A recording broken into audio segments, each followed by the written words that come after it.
एक धनी व्यक्ति का बटुआ बाजार में गिर गया। उसे घर पहुंचकर इस बात का पता चला। बटुए में जरूरी कागजों के अलावा कई हजार रुपए भी थे।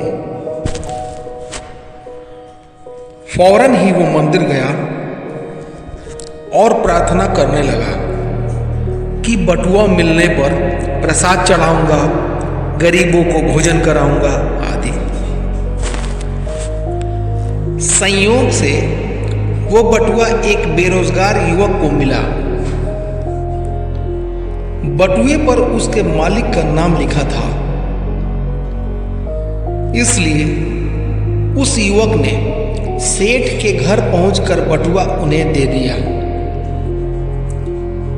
सेठ ने तुरंत बटुआ खोलकर देखा, उसमें सभी कागजात और रुपए थे।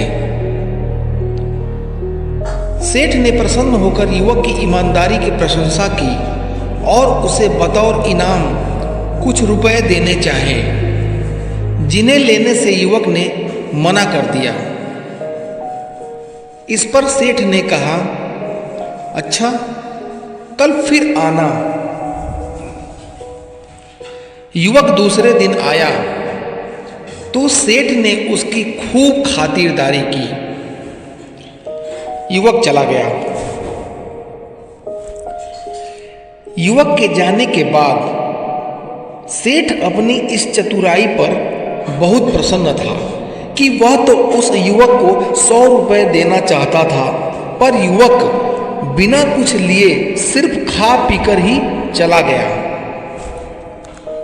उधर युवक के मन में इन सब का कोई प्रभाव नहीं था, क्योंकि उसके मन में न कोई लालसा थी और न ही बटुआ लौटाने के अलावा और कोई विकल्प ही था।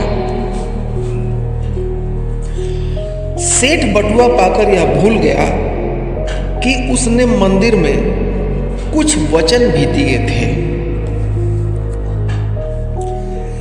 सेठ ने अपनी इस चतुराई का अपने मुनीम और सेठानी से जिक्र करते हुए कहा कि देखो वह युवक कितना मूर्ख निकला, हजारों का माल बिना कुछ लिए ही दे गया।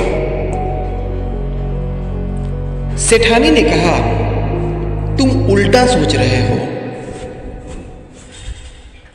वह युवक ईमानदार था, उसके पास तुम्हारा बटुआ लौटा देने के अलावा और कोई विकल्प नहीं था। उसने बिना खोले ही बटुआ लौटा दिया। वह चाहता तो सब कुछ अपने पास ही रख लेता, तुम क्या कर लेते? ईश्वर ने दोनों की परीक्षा ली।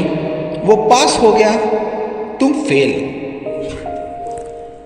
अवसर स्वयं तुम्हारे पास चलकर आया था, तुमने लालच के वश में उसे लौटा दिया। अब अपनी गलती को सुधारो और जाओ उसे खोजो। उसके पास ईमानदारी की पूंजी है जो तुम्हारे पास नहीं है, उसे काम पर रख लो। सेठ तुरंत ही अपने कर्मचारियों के साथ उस युवक की तलाश में निकल पड़ा। कुछ दिनों बाद वह युवक किसी और सेठ के यहां काम करता मिला। सेठ ने युवक की बहुत प्रशंसा की और बटुए वाली घटना सुनाई तो उस सेठ ने बताया, उस दिन इसने मेरे सामने ही बटुआ उठाया था। मैं तभी अपने गार्ड को लेकर इसके पीछे गया और देखा कि यह तुम्हारे घर जा रहा है।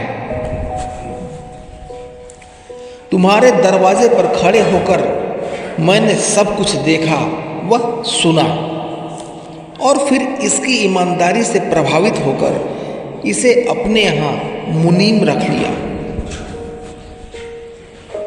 इसकी ईमानदारी से मैं पूरी तरह निश्चिंत हूं।